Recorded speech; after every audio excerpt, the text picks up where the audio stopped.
आता आपण जे CBSE क्लास 8 आहे त्याचं संस्कृतचं 4th चॅप्टरचा आपण अभ्यास बघतोय। ह्याचा पार्ट 2 व्हिडिओ इथे एक वाक्यानं उत्तरं लिखित। आता हे परत सांगते, पॅराग्राफ दिलेला असतो, पॅराग्राफमधून आपल्याला एक्झॅक्ट तसं नीट बघून लिहायचं असतं, थोडंफार जसं वाक्यरचना आपल्याला बदलायला लागणार। मग गोपबंधू किमर्थम अश्रुपूर्ण नयनम अभवत, मग आपण माहिती आहे की भिक्षुकाला बघून ते अश्रुपूर्ण नयन झाले होते।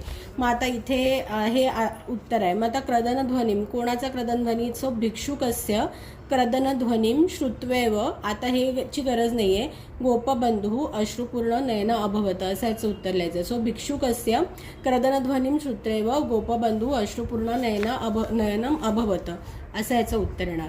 कीदृशम पुत्र विहाय गोपबंधू समाजसेवा अकरोत, म्हणजे कीदृशम म्हणजे त्यांच्या मुलाचे काय हाल होते। सो इथे लिहायचं मरणासन्न, इथे आपल्याला लिहिलंय मरणासन्न, पुढे तसं लिहायचं पुत्रम विहाय गोपबंधू समाजसेवाम अकरोत। तिसरं आहे गोपबंधू कृते उत्कलमणी इति उपाधी किमर्थम प्रदत्त, किमर्थम विचारले, कोणी प्रदान केली नाही विचारले, मग का दिली?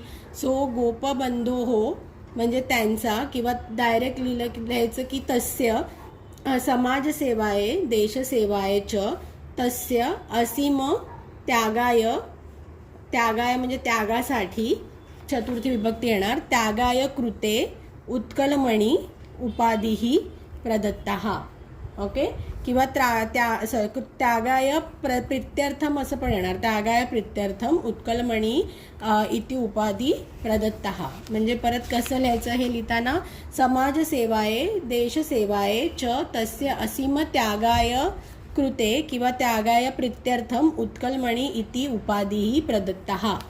मग गोपबंधू कुत्र जन्म लब्धवान, आपल्याला पॅरेग्राफ दिलेला असतो, पॅरेग्राफमध्ये बघून आपल्याला एक्झॅक्ट त्याचा आन्सर द्यायचं असतं।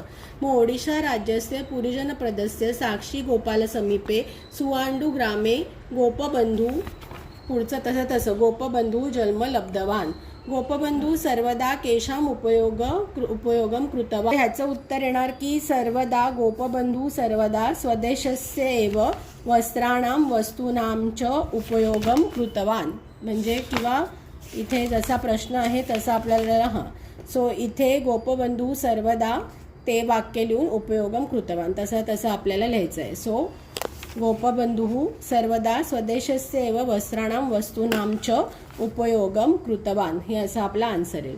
सो आपण क्वेश्चन आन्सर्स बघतो आहे क्लास 8 4th चॅप्टरचे संस्कृतचे।